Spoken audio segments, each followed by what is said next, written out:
We avoided each other during the next practice too. He wore a new pair of glasses, just as expensive looking as the last. Oh god, he actually has a plaster under his glasses. Wow. I was bent over a speaker trying to reach something when he did approach me. I almost fell off after realizing how stupid I must have looked in that position. Hey? His face was emotionless as usual. His bandage, however, diminished his threatening edge. I have decided we should cease the stage relationship. I hoped I did not look surprised, because I really wasn't. Finally. This is literally never going to happen. You know, two friends who like each other but won't admit it? And then it goes on for years and years and, you know, it's too late once they actually find out.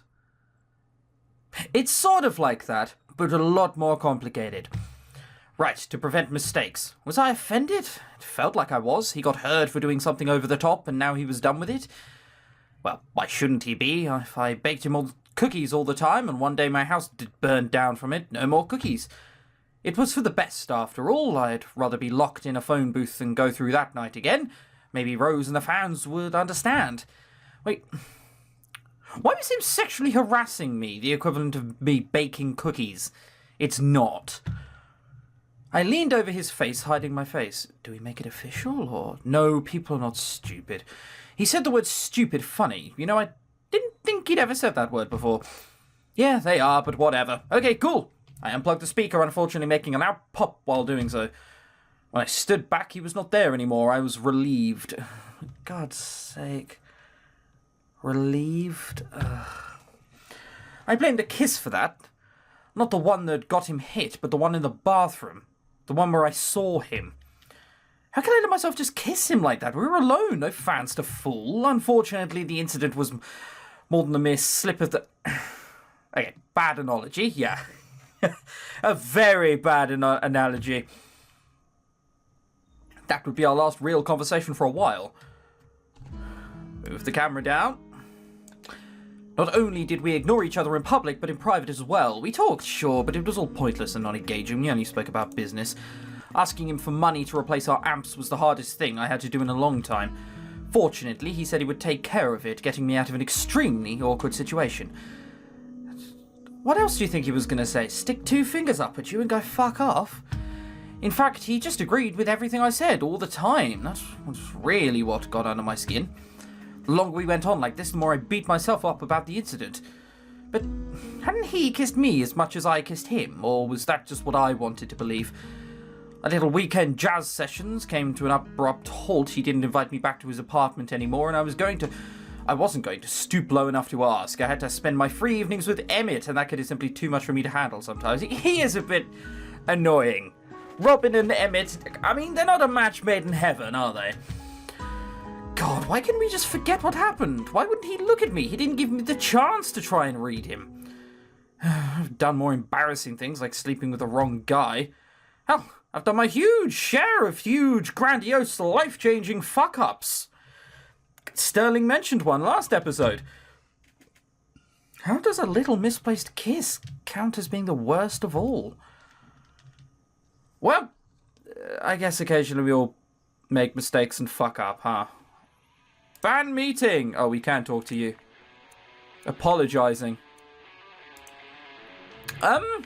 This was really hard. This is my Robin. We're going to stoop so low as to apologize. I mean, really, really hard. You didn't even say anything, just stared at me. My body wanted to explode for every second that he did. I'm sorry about Sterling. I bit my lip and prepared myself for impact, as if saying that was going to physically hurt me, or him. I wasn't sure what would happen, bringing that up. He's probably just going to say it's okay and piss you off. His eyes flickered as if he wasn't expecting me to say it either. Was this it? Were we finally going to get over this weirdness and go back to being friends? No. He's just going to say it's perfectly fine. It felt almost euphoric. We might go back to playing the piano at his condo, and the end.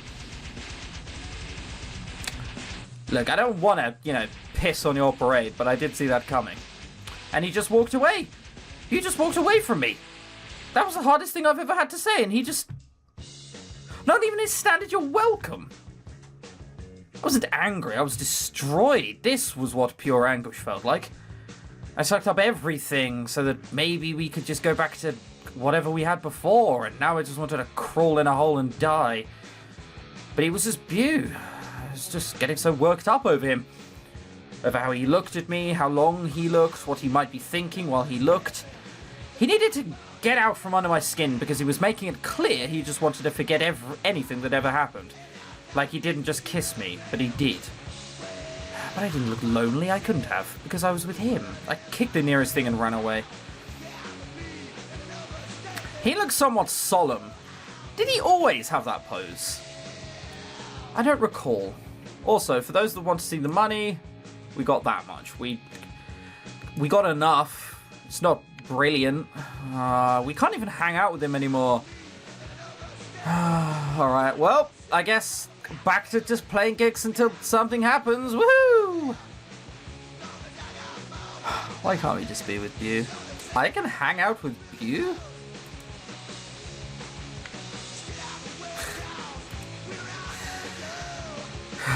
Well, that was always going to be an optimistic choice, wasn't it? What does this do?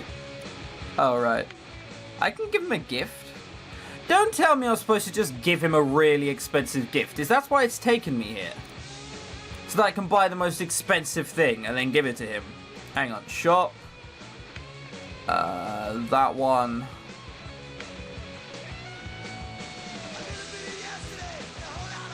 That's probably not for him. I'm somehow guessing that this may be Dallas. Oh, man. Alright, well, playing gigs it is now. Guys, we can play a concert theatre?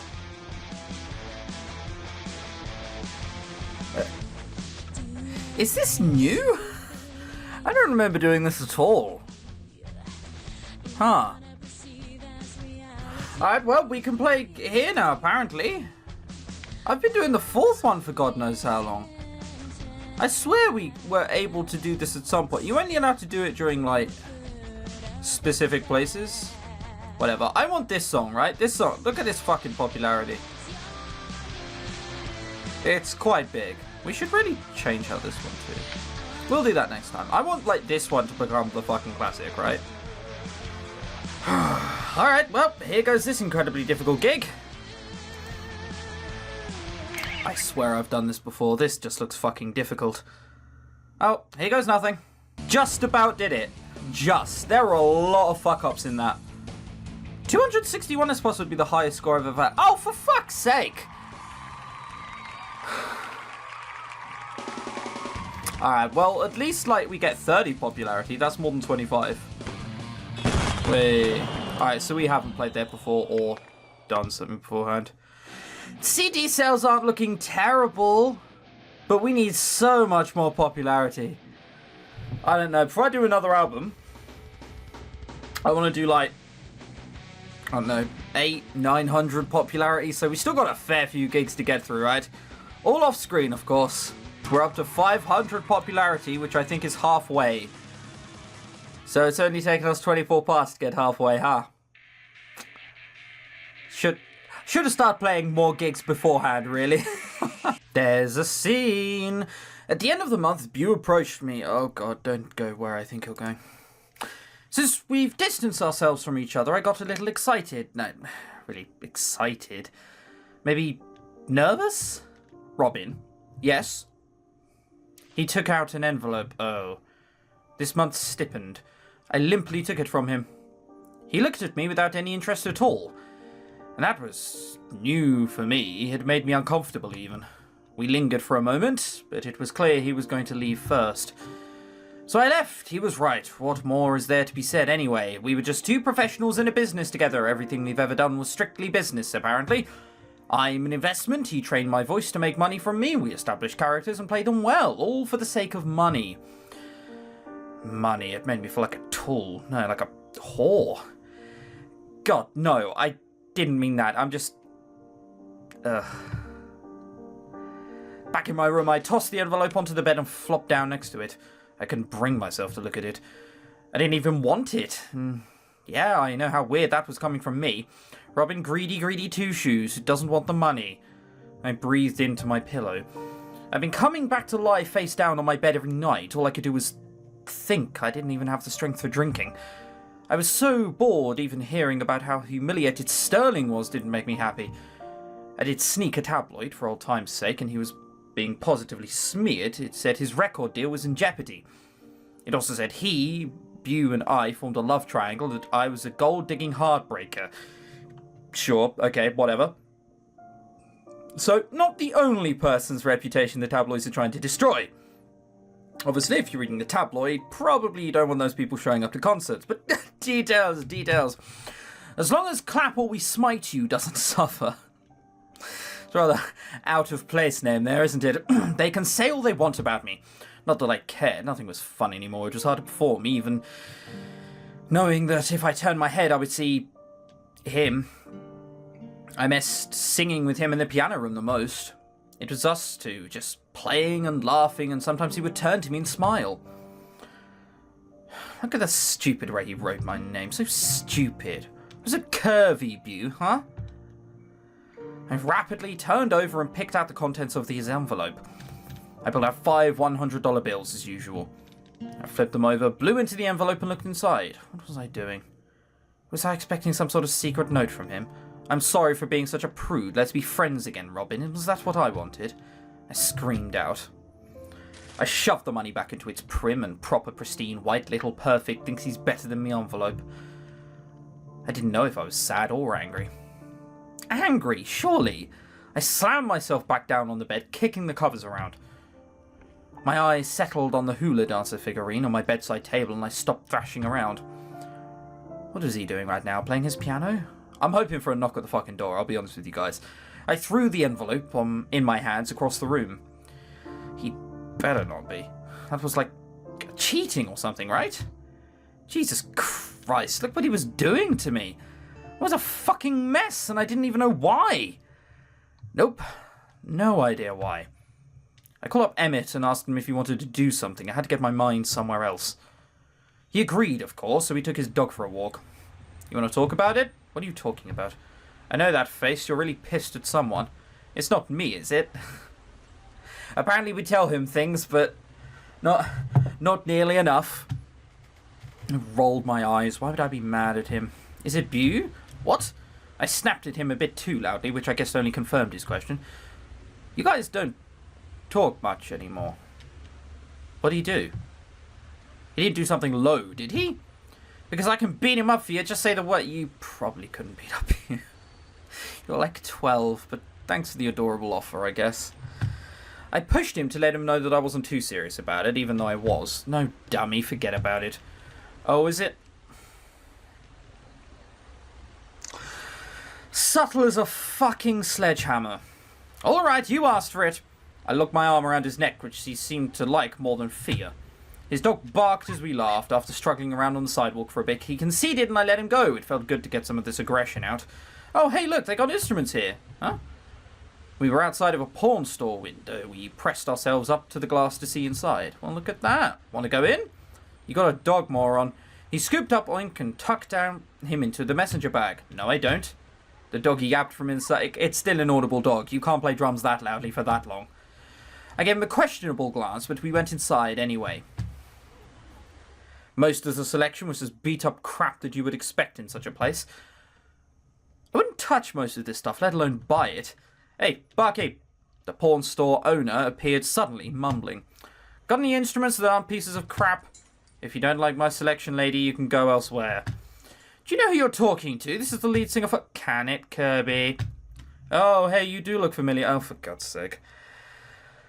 This is why you don't fucking bring Emmett outside. Just so happens I got me a truckload of stuff yesterday. I might have something you'd be interested in. I can take you to the back if you want me to show you. I gave Emmett a sidelong look. Did I want to waste my time? Oink barked from inside his bag. Was that a dog? Okay, show me what you got, but if I ain't impressed... He took me into a dusty storeroom. Funny, it looked like Owen's loft. Mostly general goods, but I did get one of those electric pianos. Electric piano? Why did I feel that we were going to end up buying something for Bew?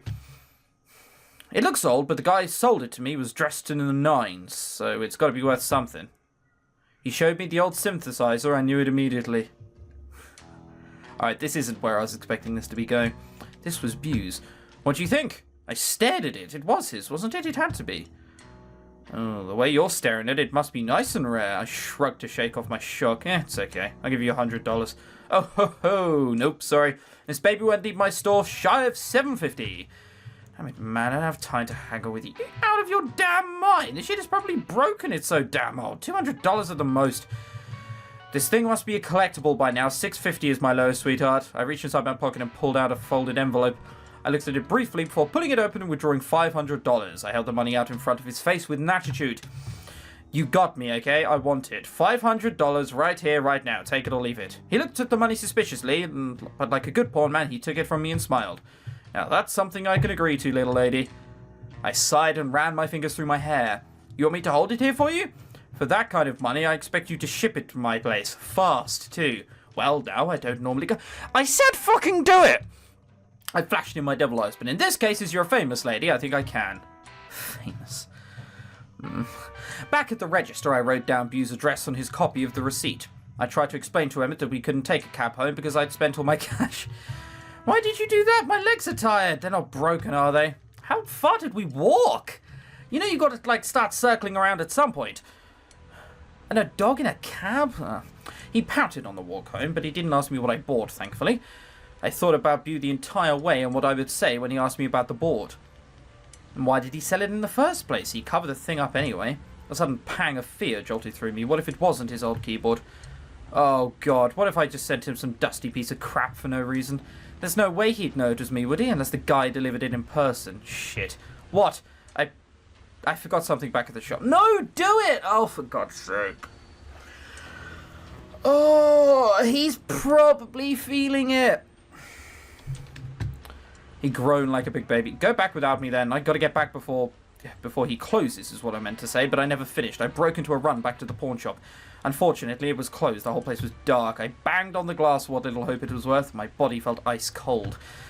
What would he say? Would he think it was an insult? Why did I have to buy that thing anyway? If he sold it, then he had to have a good reason. Although, he once told me how attached to it he was. Damn it, he wouldn't have sold it. I was just too focused on him, and when I saw the board, I just thought like an idiot that it was his. I looked in panic. Could I bum a ride off someone? Maybe if I flashed myself... Cab driver... Hey, pretty girl, can I get your number? I spun around to see Emmett hanging out of a window of Marcus's car. He grinned like a dumbass. Oh, thank God. I rushed to the car and slipped in the back seat. We meet again. The air conditioning felt good. I didn't realise how much I'd been sweating out there. Where were we again? I can't remember. Was it somewhere really hot? We are in July. I guess it makes sense. You guys are lifesavers. Emmett giggled. I sighed and relaxed into the seat. Where am I taking you? She lives at the warehouse. We started driving, but I was still panicking. Wait. I need to go somewhere else first. Where now? To Bu's place, huh? That shut me up. He didn't have to say it so bluntly. Okay, well, someone just needs to tell me where to go. I gotta be home soon. To my relief, Emmett told his brother where to drive to get Bu's condo. It was embarrassing, to say the least, but I was happy to have such a good friend, even though you in no way appreciate him. When exactly was it that he learned to read me so well? He probably always knew. It's just not worth it for reading someone who's angry all the time. We pulled up to the luxury apartment complex and I slowly let myself out. What if he's not there? I don't know. How are you going to get back? I don't know. Give us some money, Emmett. No. I couldn't reject it. He gave it to me, but without any guilt-tripping look, like he didn't expect me to pay him back. I was relieved to have these guys on my side. God knows you don't deserve it. Thanks. I left the car and looked up the side of the building. None of these windows were his. He faced the water. Rich prat. Marx's car drove away. Suddenly, I remembered where I was and why I was there. I walked up to the lobby and the doorman let me in after I flashed the empty envelope, pretending to be delivering mail. I would have to be intercommed inside to be let any further, but I learned how to get in a long time ago. I punched the key code that I've watched Bu enter every time. Like magic, the door opened. I'm sure the doorman will be surprised when I don't come back. He'll probably forget. Outside of Bu's place, I hesitated. I didn't know what I was going to say. I was too upset for rational thought. I leaned against the wall by his door and knocked. I didn't want him looking out the peephole and deciding he wasn't home. In the excruciating wait, my anger level swung between fleeing from the building to kicking down his door. Fuck, I really hope this keyboard is his. His stupid sterile envelope, his stupid alter ego. It's all his fault for putting on that act. We'd never be in this mess if he'd just the door opened. I froze. He saw me. He had to have seen me. I slowly turned around and saw him gaping at me. He tried to say something, but nothing came out. It wasn't a positive expression, but it was different from his stone-cold mask. His wide eyes highlighted their intensity. His loose hair framed his sharp face. His cut was completely healed. He was flawless. Just looking at him made me so insane. What's this music? Are we about to get into a fight? Let me in. I ducked under the arm holding the door open. I hadn't even asked him, because then he couldn't refuse. Not that it'd stop me, even if he did. Why are you... I could hear him trying to intercept me, so I knew I had to make this quick. I ran straight through to his piano room. I tried the door locked. Excuse me, what are you doing? He was fast on my heels. I reached for the box that he hid his key in, but it wasn't there. I looked around for it, but found that a lot of stuff wasn't there anymore. He was on me then. His forceful hand on my shoulder did nothing to keep me from tipping over the next piece of crap on his table. The clunk of metal was very distinct, and both of us froze at the sound. We both lunged for it, but I'm faster than him, fast like a fox. He seemed to forfeit as I quickly jammed the heavy key into the piano room's lock. Once inside, I flew to the table with the vase on it. It was flat. The pain in my stomach flared up into an insufferable level. I yanked off the cloth cover, causing a vase to tumble to the ground and shatter, but I paid no attention to it. My attention was on the table. It was empty, and that was not a relief to see, though it proved me right. Bew appeared outside the doorway, a mix of pain and anger clear in his face. What is wrong with you? With me? Me? He sold his keyboard! Why didn't you tell me, huh? I threw the table cover at him. He cringed, but it didn't make me feel less angry. Huh? Where is it? He glowered and avoided eye contact. Why does that concern you? He refused to step away from the door frame where he was standing. He wouldn't take even one step towards me. Why the hell was he scared of this room?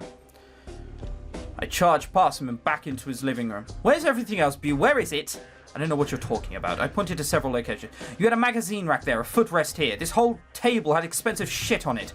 There were paintings on your walls. For God's sake, Bew, you're missing an entire recliner. Then tell me you don't know what I'm talking about. I looked back at him. He was massaging his temples. Damn it, Bew. Why are you selling your things? Baseke. He suddenly met my eyes. Did he just switch languages?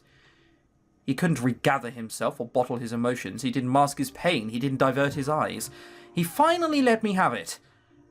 But I couldn't understand a word of it.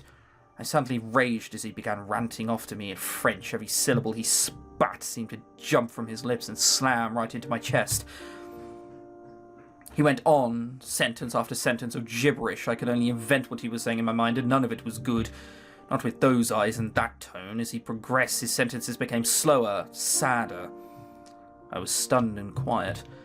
He started to get tongue-tied, which just frustrated him more. So he stopped and looked at me like he was defeated. We both couldn't seem to be breathing fast enough. I caught myself biting the inside of my lip violently. So I stopped, only to realise I developed a huge knot in my stomach anyway. He was the most emotional I've ever seen him, and I was still just a spectator. He was never going to involve me. My hands were curled tightly into fists and shaking. He can't even speak English to me anymore. I whispered it with more venom than I intended. But the last time he was this angry, he was arguing with his mother. And now he was selling his things.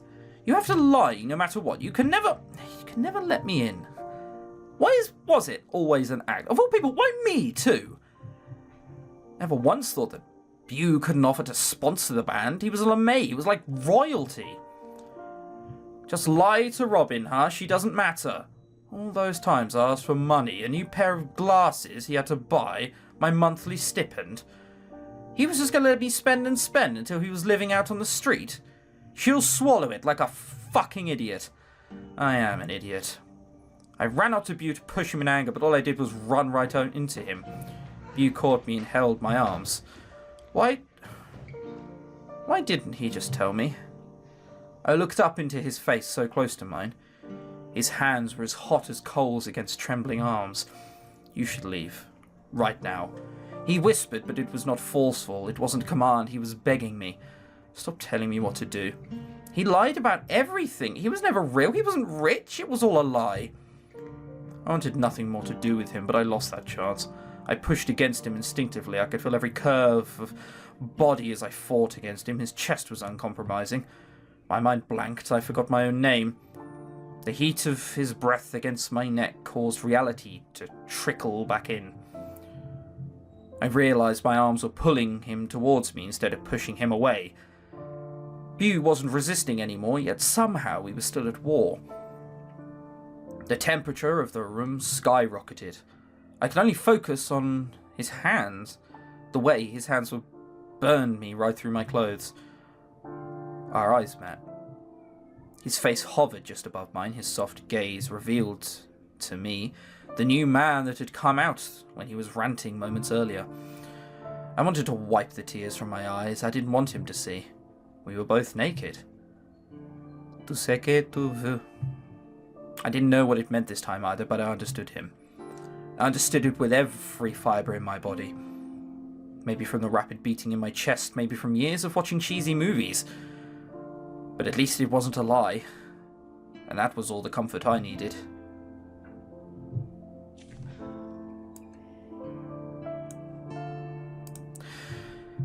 And like so many times before, he kissed me. Maybe it wasn't a mistake. Maybe it wasn't a lie or an act. Maybe part of him was screaming for this. Just like me. Screaming for kisses, and not just on lips, everywhere. I didn't want to close my eyes. There was no way I was going to miss this. But they were already sealed shut. I couldn't keep them open.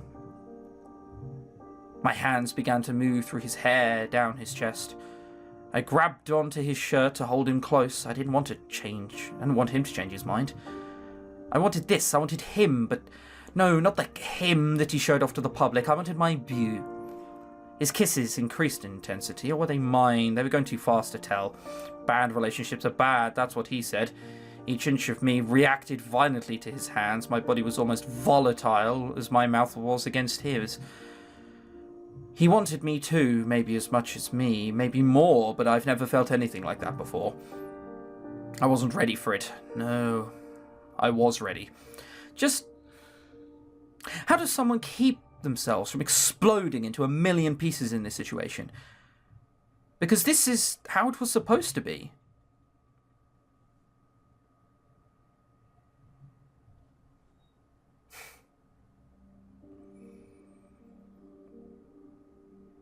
Ooh. Wow.